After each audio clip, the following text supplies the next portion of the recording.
जननीं शारदां देवीं रामकृष्णं जगद्गुरुं पादपद्मे तयो श्रित्वा प्रणमामि मुहुर्मुहुः प्रणमामि मुहुर्मुहुः प्रणमामि मुहुर्मुहुः।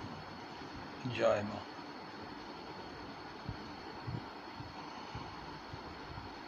ঠাকুর মা স্বামীজিকে প্রণাম নিবেদন করি। আপনারা শ্রীরামকৃষ্ণ ভক্তমণ্ডলী, আপনাদেরকে আন্তরিক শ্রদ্ধা প্রণাম জানাই। অন্ডাল বিবেকানন্দ ভাবপ্রচার সোসাইটি এই যে উদ্যোগটা নিয়েছে, কি উদ্যোগ?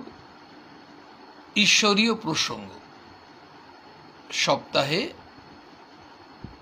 3টে দিন সাধারণভাবে ভগবানের কৃপায় হচ্ছে। একদিন কথামৃত পাঠ, শ্রী রামকৃষ্ণ কথামৃত, ঠাকুরের অমৃত বাণী শুনছি আমরা।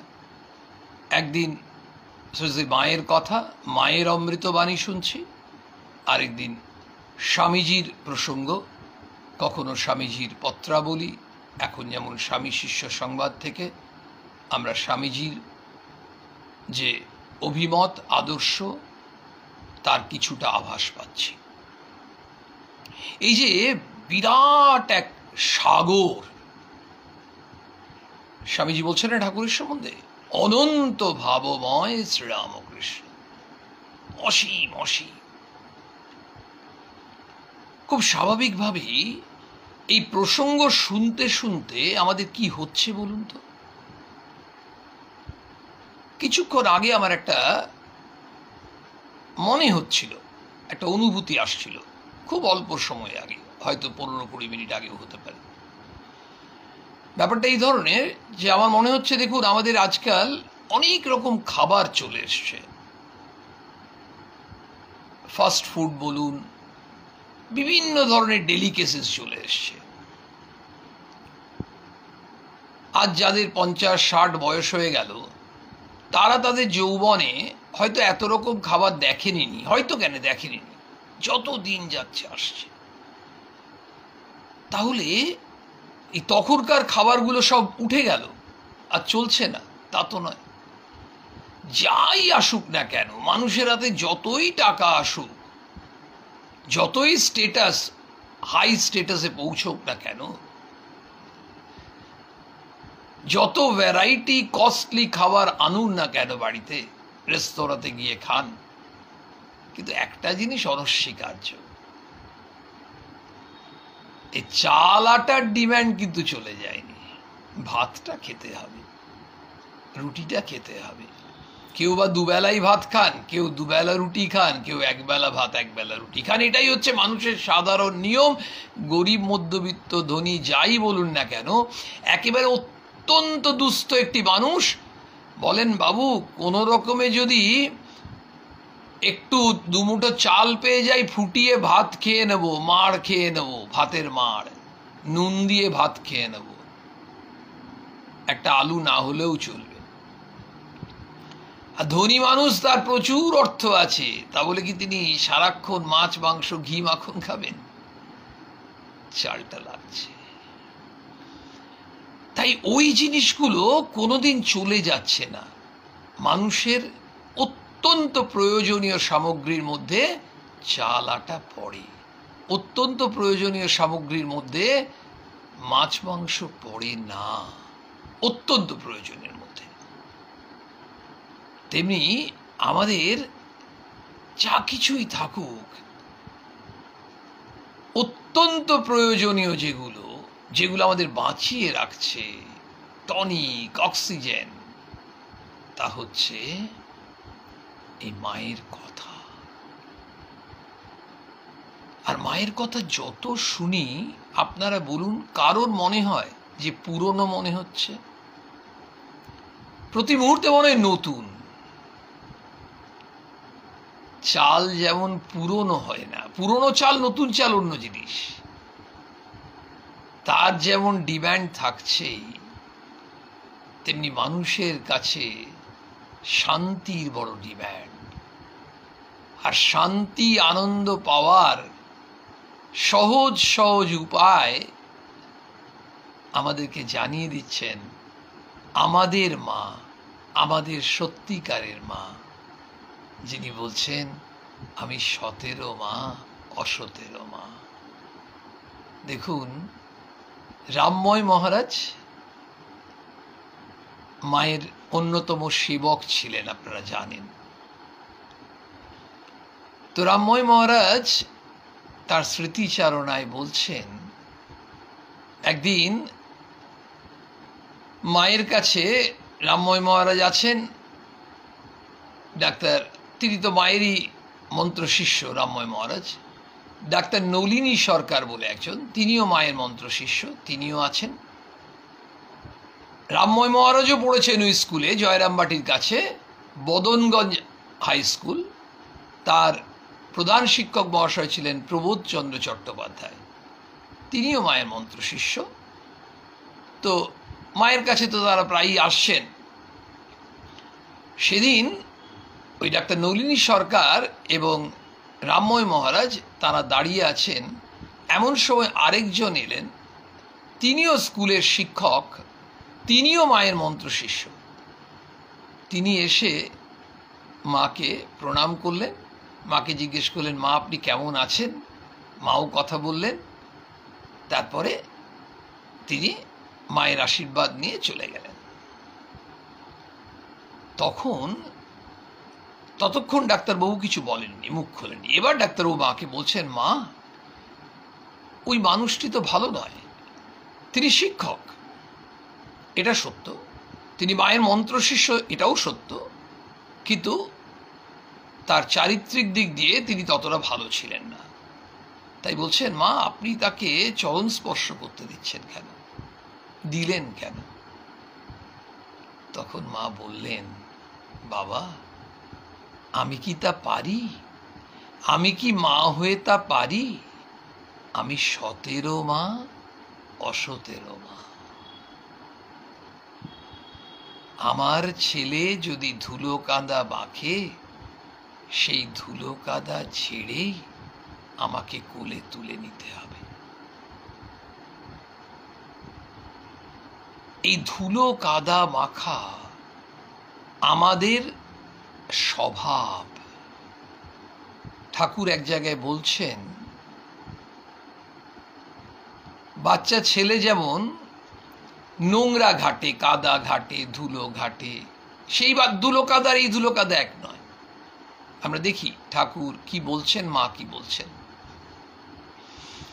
ঠাকুর বলছেন যে বাচ্চা ছেলে যেমন ধুলো কাদা মাখে, ধুলো কাদা ঘাটে ঘাটে, ছোট ছেলের স্বভাব ওটা। আমাদের ঘরে ঘরে ছোট ছেলের স্বভাব। ওর জন্য ধনী গরিব হিন্দু মুসলিম হতে হয় না। কিন্তু বলছেন মা বাবা কি তাকে ওই নোংরা থাকতে দেয়?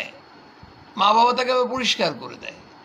ছেলের স্বভাব হচ্ছে, ছোট ছেলের স্বভাব হচ্ছে কাদা ময়লা ঘাটবে, আর মা বাবার দায়িত্ব হচ্ছে ওই সন্তানকে সেই কাদা নোংরাগুলো পরিষ্কার করে দেবে।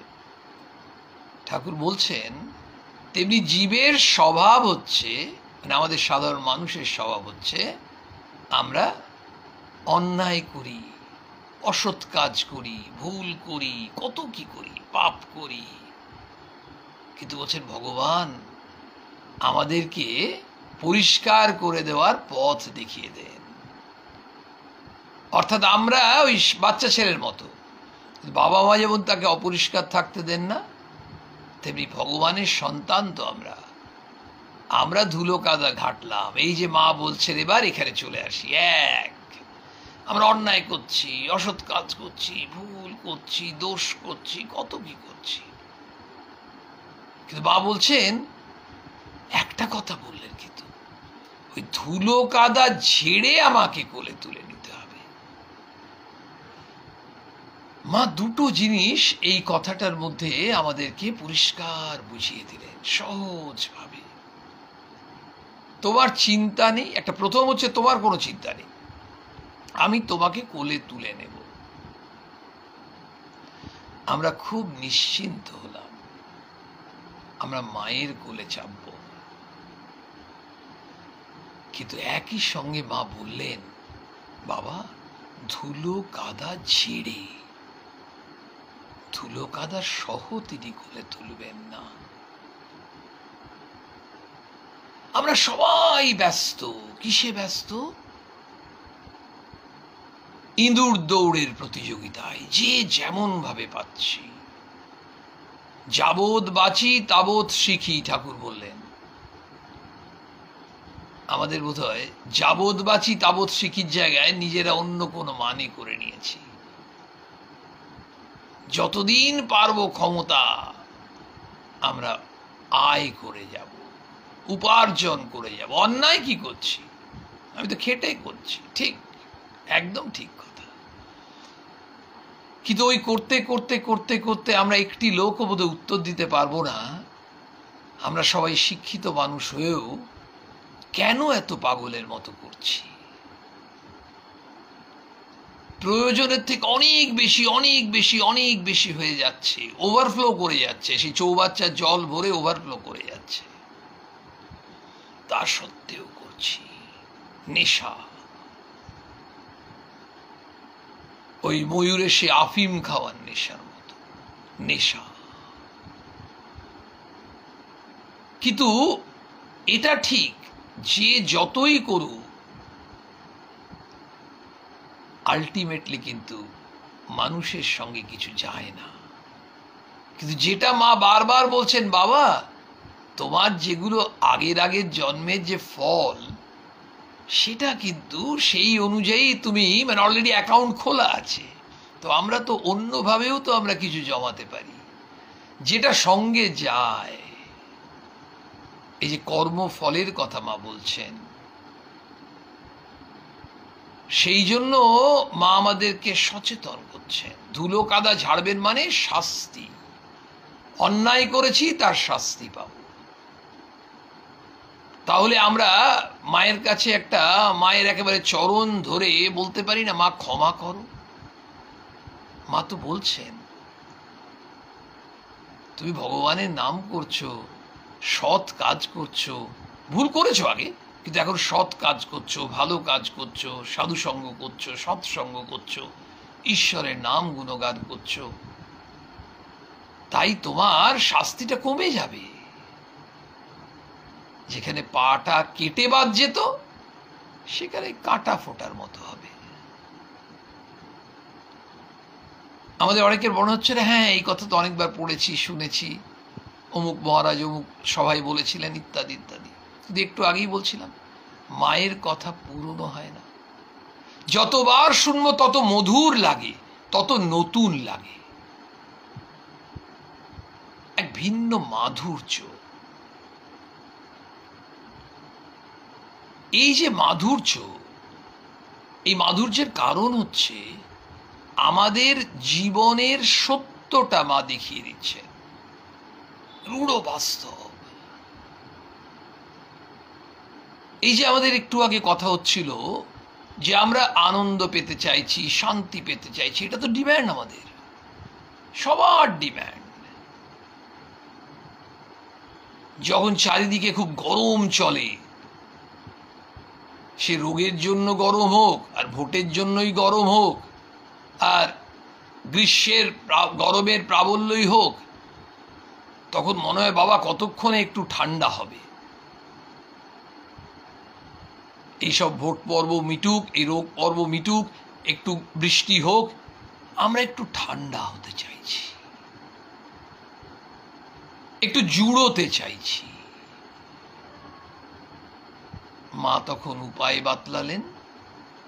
মায়ের জীবনের ওটাই তো শেষ উপদেশ, আমরা তাই তো জানি, অন্যের দোষ দেখো না। মায়ের জীবনের ওই ঘটনাটা আমরা একবার মনে করি না।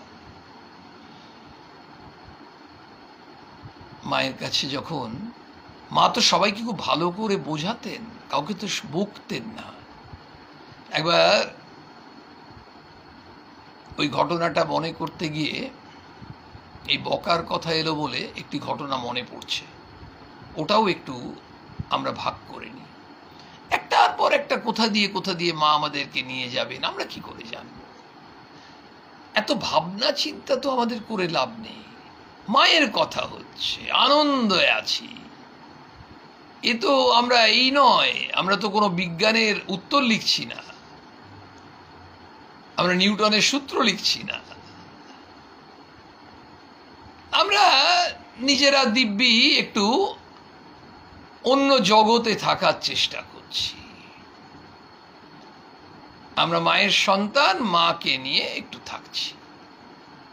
বেশিক্ষণ তো থাকতে পারি না, আমরা আবার কাজে ব্যস্ত সব, যতক্ষণ থাকতে পারি।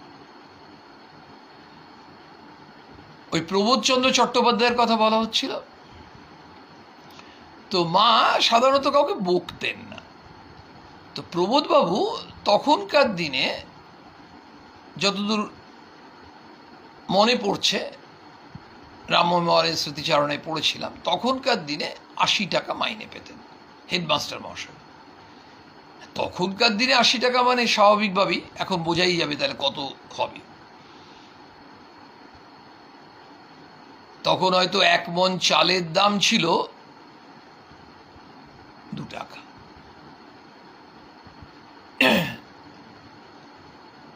এই ঘটনা বলতে বলতেই আমাদের স্বাভাবিকভাবে মায়ের কিছু বাণীর কথা আসবে, যেহেতু আমাদের ভক্তদের কাছ থেকে এই ধরনের একটা আবদার এসেছে।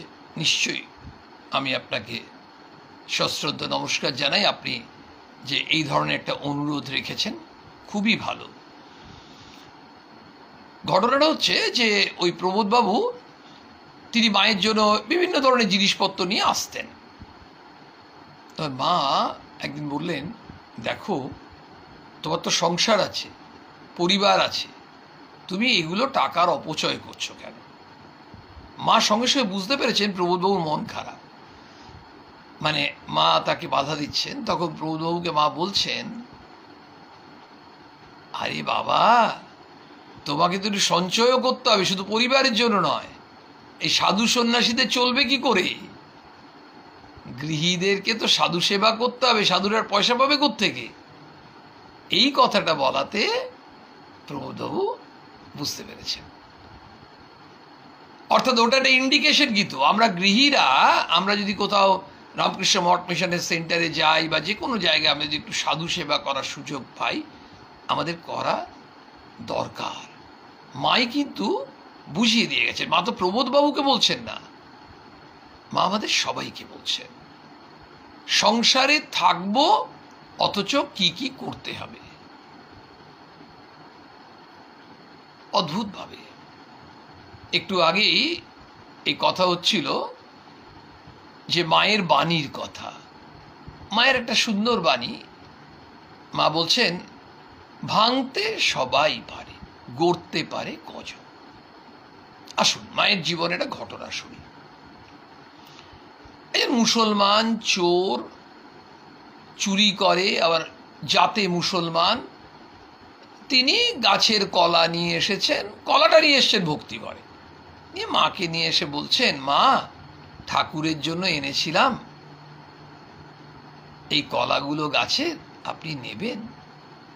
মা বলছেন, নেব বই কি বাবা, নেব, তুমি ঠাকুরের জন্য এনেছো। মা সঙ্গে সঙ্গে নিলেন, ঠাকুরকে নিবেদন করবেন। তখন একজন দাঁড়িয়েছিলেন, তিনি মাকে বলছেন, মা ওর দেওয়া জিনিস ঠাকুরকে দেবে? ও তো চোর, মুসলমান। মা তার কথায় কোনো গুরুত্ব দিলেন না, উল্টো বললেন যে ওকে মুড়ি গুড় মিষ্টি দাও। তাকে মুড়ি গুড় মিষ্টি দেওয়া হলো, মা তাকে স্নেহভরে সেগুলো খাওয়ালেন। তিনি যখন চলে গেলেন, মা তখন বলছেন, দোষ তো সবারই লেগে আছে, যে মন্দ তাকে ভালো করতে হবে সেটা কজন জানে? সবাই তো নিন্দা ঠাট্টা করছে। ভাঙতে সবাই পারে, গড়তে পারে কজন। নিন্দা ঠাট্টা করতে পারে সবাই, ভালো করতে পারে কজন। মায়ের এই বাণী আমাদের জীবনের জন্য আলোকবর্তিকা। প্রত্যেকটা বাণী। আমরা কত ঠাট্টা করি, ব্যঙ্গ করি, বিদ্রূপ করি আমাদের প্রতিবেশীকে নিয়ে, আমাদের আত্মীয়ের ছেলেকে নিয়ে, আমাদের সহকর্মী মেয়েকে নিয়ে। হয়তো একজন সহকর্মীর মেয়ে, সে প্রেম করে বিয়ে করেছে, কয়েক মাসের মধ্যে ডিভোর্স হয়ে গেল, তারপর সেই মেয়েটি খুব কষ্টে আছে। আমরা সেখানে কাটা ঘায়ে নুনের ছিটে দিতে ভালোবাসি।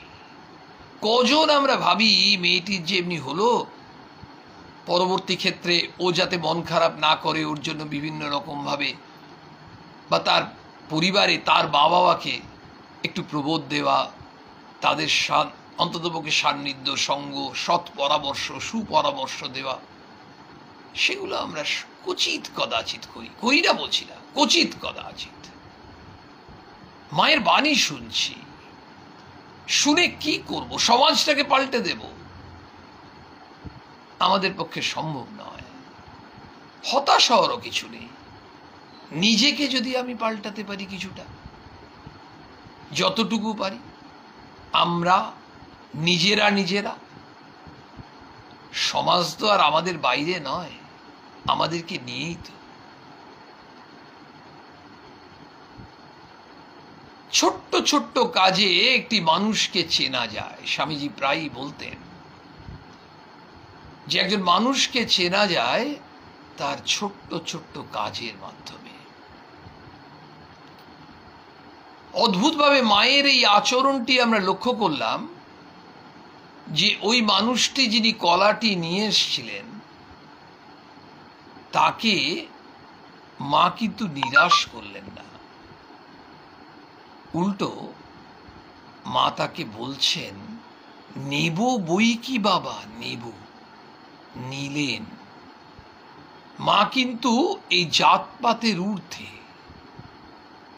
মা কিন্তু ওই মানুষটি চোর না সৎ সেটা দেখছেন না, মানুষটি ভালোবেসে নিয়ে এসেছে ভগবানকে দেবে বলে, সেইটাকে মা গুরুত্ব দিচ্ছেন। অর্থাৎ তার ওই গুণটাকে মা খুঁজে বার করলেন। মা বলছেন সবারই তো দোষ লেগে আছে, তুমি তার গুণটাকে খুঁজে বার করার চেষ্টা করো, তাহলে শান্তি পাবে। উল্টোটা করতে হবে। আমরা যেটা করে থাকি প্র্যাকটিস, সেই প্র্যাকটিসটাকে পাল্টাতে হবে। বলছেন অন্যের গুণ দেখো, নিজের দোষ দেখো। আমরা কি করি? অন্যের দোষ দেখি, নিজের গুণ দেখি। বলছেন ঠিক বিপরীতটা করতে হবে। অন্যের দোষ দেখতে দেখতে দেখতে দেখতে আমাদের কি হয়ে যায়? আমরা মনটাকে বিষাক্ত করে ফেলছি, নিজের মনটাকে। আর বিষাক্ত মন যদি হয়, মন যদি অপবিত্র হয়, অশান্তি আসতে বাধ্য। কারণ ওইগুলোই তো আমার মনের মধ্যে ঘুরছে, ঘুরপাক খাচ্ছে। সেই সার্কাসে ঘোরে না, সে ঘুরপাক খাচ্ছে।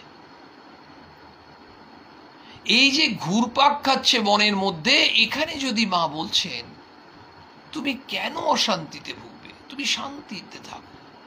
কি করতে হবে? ওই ঠাকুরের কথা, যেমন ঈশ্বরের দিকে মোড়টা ফিরিয়ে দেওয়া, তোমার এই যে দোষ খোঁজার যে অভ্যেস, সেইটাকে পরিবর্তন করো। আপনি বলছিলেন বাণীর কথা, মায়ের জীবনের শেষ বাণী, যদি শান্তি চাও মা, কারো দোষ দেখো না, দোষ দেখবে নিজের, কেউ পর নয় মা। জগৎ তোমার, জগৎকে আপনার করে নিতে শেখো।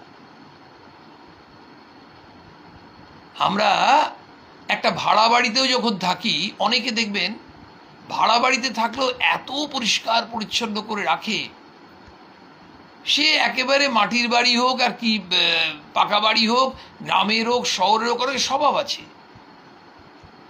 মাঝে মাঝে যার বাড়ি তিনি এসে দেখে অবাক হয়ে যান যে আমি থাকলে এত ভালো রাখতে পারতাম না।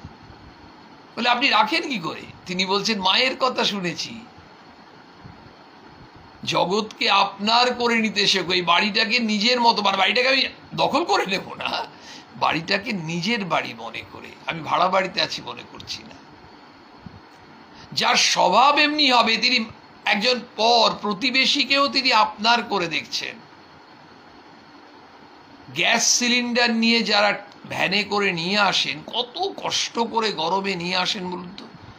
48 ডিগ্রি 50 ডিগ্রি টেম্পারেচারে গ্যাস সিলিন্ডারটা নামিয়ে দেন, আমরা টাকা দিয়ে দিই, আজকাল অনেক সময় অনলাইন পেমেন্টও হয়ে যায়, তিনি চলে যান।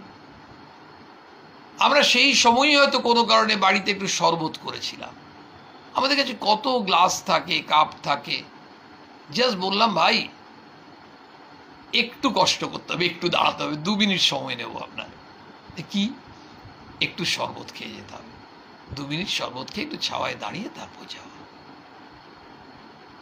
মনে হলো আমাদের বাড়ির ছেলেটা যদি আসতো, তখন তাকে বলতাম না একটু 2 মিনিট বসে একটু শরবত খা, ও তো আমাদের বাড়ির ছেলে। মনের মধ্যে অনেক প্রশ্ন জাগে, তিনি কি ভাববেন ইত্যাদি ইত্যাদি। আসলে আমার প্রত্যেকের মধ্যে তিনি আছেন, ভগবান। এই সিগন্যালটা কিন্তু চলে যায় ঠিক, আমরা অহং বুদ্ধি থেকে করছি না আমাদের আন্তরিকতা দিয়ে করছি, একজন বুঝতে পারে, ভালোবাসা বোঝা যায়। আমরা বিরাট কিছু করে দিলাম না, কিন্তু তাকে ওই কিছুক্ষণের জন্য সেই মানুষটিকে নিজের মনে করতে চেষ্টা করলাম।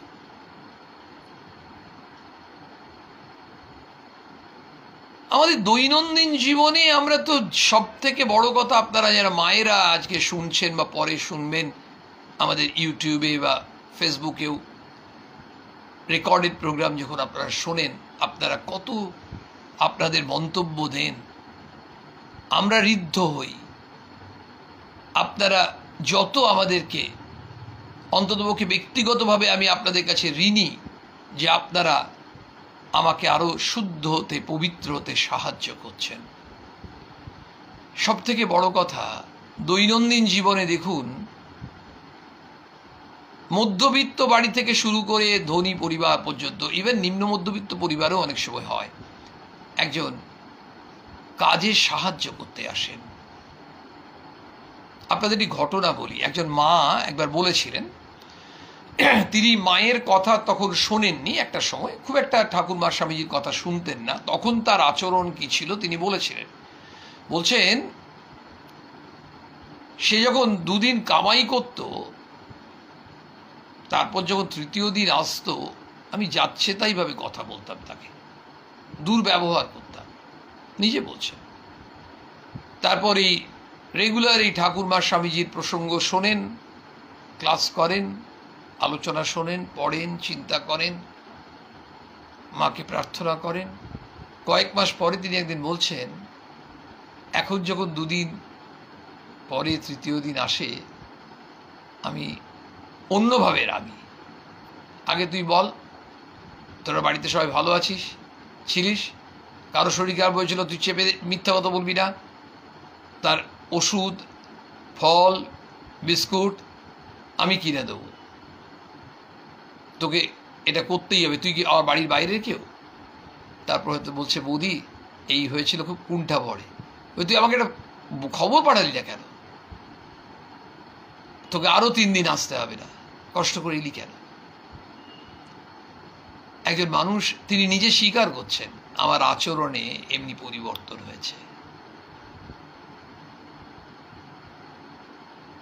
এই হচ্ছে যিনি 2 দিন আগে বা 6 মাস আগে একজনের দোষ ধরছিলেন, যেই তিনি তার দোষ ধরা একটু ছেড়ে দিয়ে তাকে আপনার করতে চেষ্টা করছেন,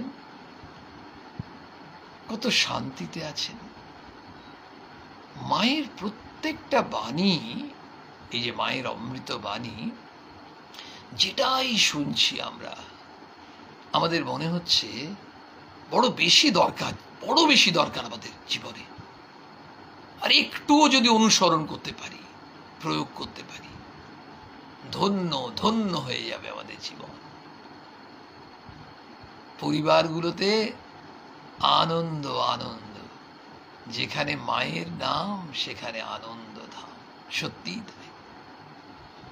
একটু মাতৃ চিন্তা, মাতৃ অনুধ্যান, মায়ের স্মরণ মনন,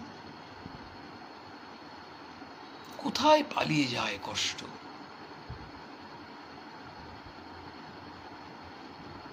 ওই যে মা বলছেন আমাদের সব সময়, বাবা ভয় পেও না,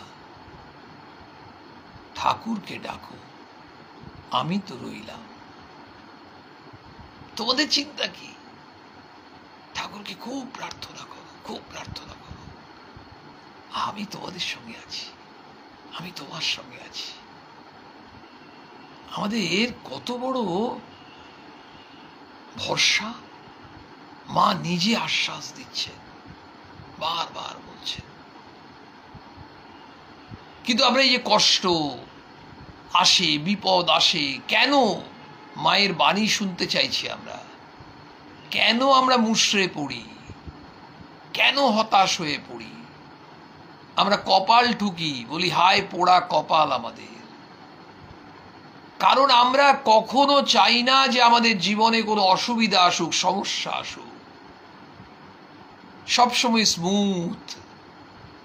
আমরা যে গাড়ি নিয়ে, মোটরসাইকেল নিয়ে যাই, সবসময় সব রাস্তা স্মুথ থাকে? গর্ত থাকে না, এবড়ো খেবড়ো রাস্তা থাকে না। হাইওয়ে দিয়ে যেতে যেতেও মাঝখানে রাস্তা ভেঙে গেছে। এটাই ন্যাচারাল, এটাকে অ্যাকসেপ্ট করতে হবে। ঠিক লাইফের রাস্তাও তাই। মা সেই জন্য বললেন, বাবা সহ্যের সমান গুণ নাই। ঠাকুর বলছেন, যে সয় সে রয়। সহ্য করতে হবে, সহ্য করতে শিখতে হবে। সহিষ্ণুতা। মা কত কি সহ্য করেছেন। মা গেছেন ঠাকুরের কাছে, ঠাকুরের ভাগ্নে মাকে তাড়িয়ে দিচ্ছেন, অপমান করছেন। মা সহ্য করছে। ঠাকুর গেছেন গৃহীর বাড়িতে, ঠাকুরকে নেমন্তন্ন করেছে, ঠাকুরের সঙ্গে আরো 2-3 জন যারা গেছেন, কিন্তু নেমন্তন্ন বাড়িতে অন্যদেরকে নিয়ে সব ব্যস্ত। ঠাকুর যে এসেছেন লক্ষ্যই করছেন না। তারা বলছেন ঠাকুরকে, ঠাকুর চলুন, এটা আপনার অপমান হচ্ছে, আপনার অপমানে আমাদের অপমান। ঠাকুর বলছেন, ওরে এরা গৃহী, এদের অকল্যাণ হবে রে। আমি যদি না খেয়ে চলে যাই, এদের অকল্যাণ হবে। বস বস বস। তিনি ওই লুচিটা খেয়ে তারপর যাবেন। ঠাকুর কিন্তু অপমানটা সহ্য করছেন, যাতে তাদের অকল্যাণ না হয়। আমরা যদি হতাম সাধারণ মানুষ, একটু যদি দেখি পান থেকে চুন খসছে, আমরা বেরিয়ে চলে আসতাম। আমাদের প্রেস্টিজ নেই, জানে না আমি কোন বংশের ছেলে, জানে না আমি কোন পোস্টে চাকরি করি, ইত্যাদি ইত্যাদি। সংসারে টিকে থাকতে গেলে, সমাজে টিকে থাকতে গেলে কি কি গুণের দরকার আছে আমি জানি না। আমি তো সাধারণ মানুষ, অতি সাধারণ মানুষ। কিন্তু এটুকু বুঝতে পারছি, যদি সহ্য করতে পারি আমরা, অনেক সিচুয়েশন ট্যাকেলড হয়ে যায়।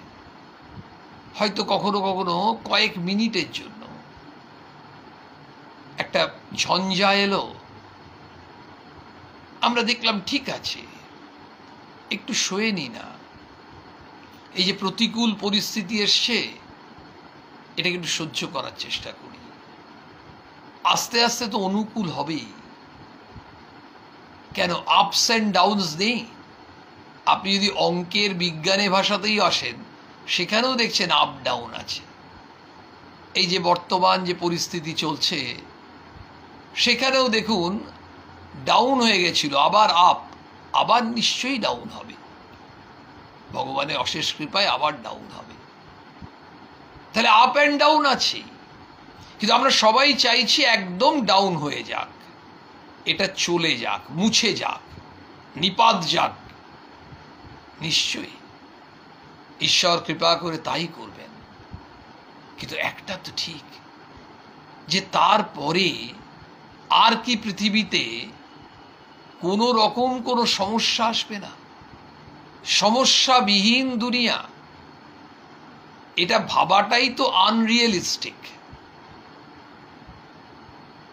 মা আমাদের বাস্তব চিন্তা করতে বলছেন। সেই জন্যই বললেন মায়ের এই সেই অসাধারণ বাণী, আমার তো মনে হচ্ছে আমাদের জীবনের ক্যাপসুল। আমাদের সব কিছু, যা কিছু পাচ্ছি, দেখবেন আমরা টেম্পোরারিলি খুব খুশি হই, খুব দুস্থ জায়গায় বরং কাজ করতে গিয়ে আমাদের যে অভিজ্ঞতা হয়েছে আপনাদের সকলের শুভেচ্ছায় সহযোগিতায়, সেটা হচ্ছে তারা সত্যিই খুব সন্তুষ্ট থাকেন, একটু পেলেই তারা বিরাট আনন্দ। আমাদের বাড়ির ছেলেমেয়েরা অনেক সময় যাদের অনেক আছে, তাদের আপনি একটা মেয়ের জন্য ফ্রক এনে দিন, যদি ওর অভ্যেসটা না করানো হয়েছে তাহলে ওই ফ্রকটা দেখে বলবে না আমার বন্ধুর ফ্রকটা তার আগের দিন দেখে এসছে তার থেকে বেশি দামি, বলবে ওটা আমার দরকার। সেই রবীন্দ্রনাথের কবিতা ওই পূজার সাজ আপনারা পড়েছেন, ওই দুই ভাই, বাবা কত কষ্ট করে করছেন, জমিদারের ছেলে তার মতো কেন হলো না, এক ভাই কিন্তু বুঝতে পারছে, অনুভব করছে বাবার কষ্ট, এক ভাই অনুভব করছে না। আমরা যারাই যা কিছু পাচ্ছি, ছেলে একটা চাকরি পেয়েছে, যতদিন চাকরি পাইনি অখুশি ছিলাম, চাকরি পাওয়ার পর তো আমাদের আনন্দ হওয়ার কথা, তখন আমরা বলছি না মাইনেটা ঠিক হলো না, আরো বেশি মাইনে হওয়া হলে ভালো হতো। আমাদের নিজেদের এক চিলতে বাসস্থান ছিল না, এই বাড়িতে ভাড়া ওই বাড়িতে ভাড়াই করে থাকতাম, কোন রকমে একটা এক কামরার ফ্ল্যাট হলো 1 BHK, বলে 1 BHK হলো, এতদিন পরে একটা হলো, তাও 2 BHK হলো না, আত্মীয় স্বজন আসলে থাকতে কোথায় দেব? সব কিছুতেই আমাদের একটা জিনিস মাথা চাড়া দিয়ে উঠছে, তার নাম অসন্তোষ। আপনারা বলছিলেন মায়ের বাণী, মায়ের এর থেকে বড় বাণী, সব বাণী মায়ের অমৃত, সবই আমাদেরকে আলো দেখাচ্ছে অন্ধকারে। কিন্তু বাবা, তোমার যাই ধন সম্পদ থাকুক, একটা জিনিস তোমার মনে আসতেই হবে, সে সন্তুষ্টি। মা বললেন সন্তোষের সমান ধন নাই, যা থাকবে যা থাকবে একটু সন্তুষ্ট হও। বাচ্চা ছেলেটাকে মা বলছে বাবা আজকে বেশি কিছু করতে পারিনি, আমার শরীর খারাপ, তোকে একটু এই ছ্যাঁচড়ার ভাত করে দিয়েছি, কষ্ট করে খা। কষ্ট করে কি মা? অমৃত অমৃত। তুমি অসুস্থ শরীরে ছ্যাঁচড়াটা করলে এটাই তো বিরাট। ওই ভাতে একটা আলু দিয়ে দিতে পারত, আলু সেদ্ধ ভাত খেতাম। ওই ছেলেটা না ওই লুকিয়ে লুকিয়ে মায়ের বই পড়ে, আর ছোট থেকে ওইটাকে বুঝতে শিখছে। ওহ, বড় হয়ে কি করবে জানি না, কিন্তু ছেলেটা বড় আনন্দে থাকবে, বড় আনন্দে থাকবে। আমাদের ঘরে ঘরে ছেলে মেয়েদেরকে এই অনুভূতি দিতে হবে। নিশ্চয়ই তাকে খেলনা কিনে দেওয়ার সামর্থ্যতা খেলনা দাও, অন্য কিছু দেওয়ার সামর্থ্যতাকে দাও, কিন্তু তার সঙ্গে আরেকটা জিনিস দাও, তোমাকে যা ভগবান দিয়েছেন এতে খুশি থাকো। আমরা খুশি থাকি না বলেই আমরা ওই পেছনে ছুটছি। একেবারে যেমন ইঁদুর দৌড়ের প্রতিযোগিতায় ছেলে মেয়েদেরকে ছোটাচ্ছি, আমরা পাগলের মতো ছুটছি, কোনোদিন আমরা ফুল স্টপ দিতে শিখছি না, খালি কমা কমা কমা কমা কমা। কারণ আমাদের ফুল স্টপ দেব কি? আমরা সবসময় ভাবছি তাহলে এরপরে আর পরের টাইম পাবো না। যেটা তুমি পেয়েছো, যা তোমাকে ভগবান দিয়েছেন, তাতে তুমি খুশি থাকো। খুশি থাকবে মানে তুমি অন্য কিছু করবে না তা নয়, নিশ্চয়ই তুমি কাজ করো, তুমি সবই করো, তুমি রোজগার করছো ইত্যাদি করছো, কিন্তু একটা জিনিস মনের মধ্যে ওই অনুভূতি নিয়ে যে আমার কিন্তু আমি অনেক পেয়েছি, তাহলে আমি আবার করছি কেন, এমনও হতে পারে। যে আমি এবার কিন্তু যেটুকু আমি করব সেটা আমার জন্য নয়, আমি কোনো না কোনো সৎ কাজ, নিঃস্বার্থ কাজে আমি এই যে উপার্জন সেটা আমি কাজে লাগাবো। সেই জন্য বলছেন তো, ঠাকুরও বলছেন, বারবার বলছেন, যতটা তোমার প্রয়োজন তুমি করো। আমরা পাগল হই কিন্তু অনেক সময় ওই কম্পিটিশনের জন্য। প্রতিযোগিতামূলক মনোভাব আমাদের অসন্তোষ থেকে আসে। চারিদিকে হিংসা, পরশ্রীকাতরতা, দেশ, এই যে মনোভাব, এই মনোভাবের পেছনে আমাদের লালসা, কামনা, বাসনা, অসন্তোষ। প্রয়োজন মাকে বড় বেশি প্রয়োজন আজকের যুগে। ওই যেমন চাল আটার প্রয়োজন আমাদের ফাস্ট ফুডের না হলেও চলবে, কিন্তু চালটা না হলে দুমুঠো ভাতটা খেতে হবে, আটাটা দিয়ে দুটো রুটি খেতে হবে, তাহলেই হবে। তেমনি আমাদের যা কিছু থাক, মাগো আমাদের শান্তি চাই, মা তোমাকে চাই, তোমার চরণ যুগল যেন আমাদের জীবনের সার হয়, এই প্রার্থনা। মা সকলের মঙ্গল করো, মাগো সকলকে ভালো রাখো, সুস্থ রাখো, এই প্রার্থনা জানিয়ে আজকের নিবেদন শেষ করি। জয় মা।